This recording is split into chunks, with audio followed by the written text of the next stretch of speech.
ایسا سمجھیں یہ کرٹیسزم ہے، معاف کر دیجئے گا سر۔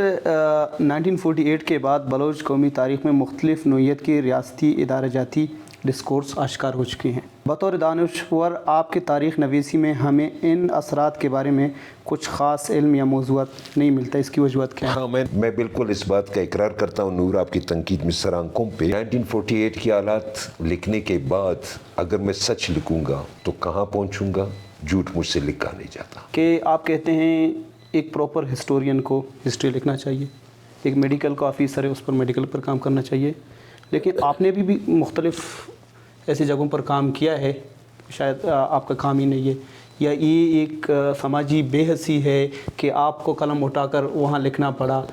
اس پر آپ کیا کہتے ہیں؟ کیونکہ اگر سماج ہے تو سوشیالوجی کے زمرے میں آتا ہے، اگر جو سائٹس ہیں آرکیالوجیکل اور انتھروپولوجی اسی زمرے میں آتے ہیں۔ آپ کہتے ہیں کہ جو مہرگڑھ سویلائزیشن ہے یہ تمام سویلائزیشنز ہیں، تہذیب ہیں، ان کا امام ہے، لیکن یہ حیرت ہے کہ بولان کی ایک چھوٹی سی ندی کنارے ایک بستی بسی ہے، یہ حیرت کی بات ہے۔ وہاں پہ جو سب سے اہم چیز ہے وہ ہے ڈینٹل سرجری ہاسپٹل۔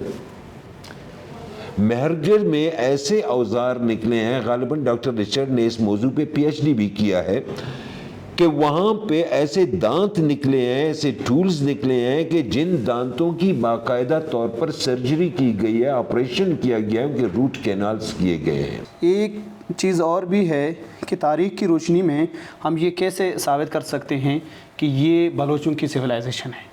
مہرگڑھ کے لوگوں کو کیا پتا تھا کہ ان کی نیشنلٹی کیا ہے، وہ بلوچ ہیں، وہ کس ضعیع سے تعلق رکھتے ہیں؟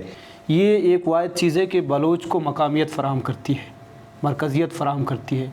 کیا بلوچ نے بحیثیت قوم اس کو اس طریقے سے اجاگر کیا ہے؟ لیکن جو قبائل بھی اقتدار میں آئے ہیں انہوں نے کبھی اپنی حکومت کو قومی حکومت کا نام نہیں دیا۔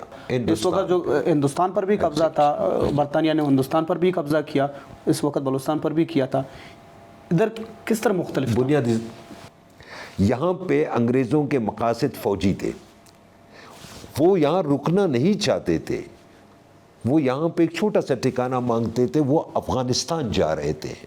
انگریزوں کو بھی شاید یہاں کے لوگوں کی سائیکی کا علم نہیں تھا، وہ یہاں کی غربت اور چھدری ہوئی آبادی دور دور تک پڑے دیکھ کر شاید انہوں نے کبھی سوچا بھی نہیں تھا کہ یہاں پر اس پیمانے پر ہمارے خلاف مزاحمت ہو سکتی ہے۔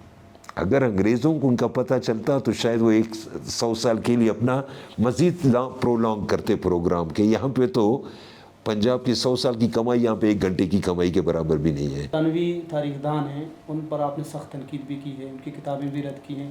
آپ نے بتایا کہ وہ جو قبضہ گیر کی بیانیہ ہے اس کو پروموٹ کرتے تھے، جو کا سب سے بڑا رائٹر کہلاتا ہے، وہاں سے لے کر آپ ڈینس برے تک آئے، ان میں سے کوئی بھی ایسا نہیں ہے جس نے بلوچوں کی تاریخ کو ان کی سرزمین کے ساتھ جوڑنے کی کوشش کی ہو۔